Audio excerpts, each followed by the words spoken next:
Have you ever noticed how quickly people choose sides online when something awful happens? An act of violence or a public injustice?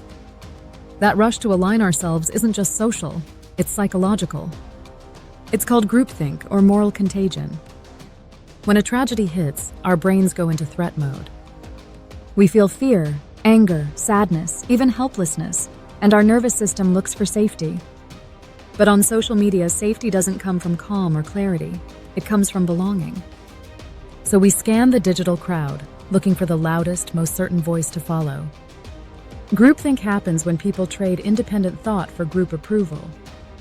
It's a kind of emotional fusion where disagreement feels dangerous, almost like betrayal.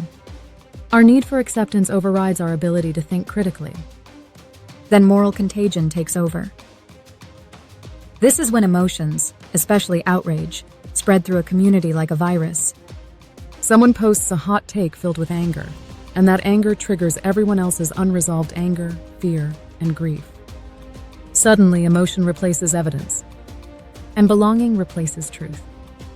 You can see it in the way people like, laugh, or comment on posts about violence or death.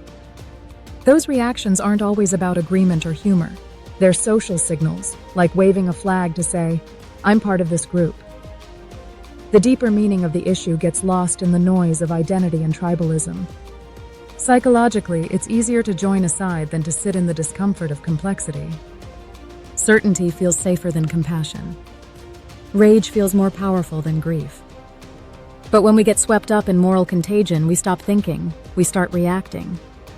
We lose our ability to see the human being behind the headline.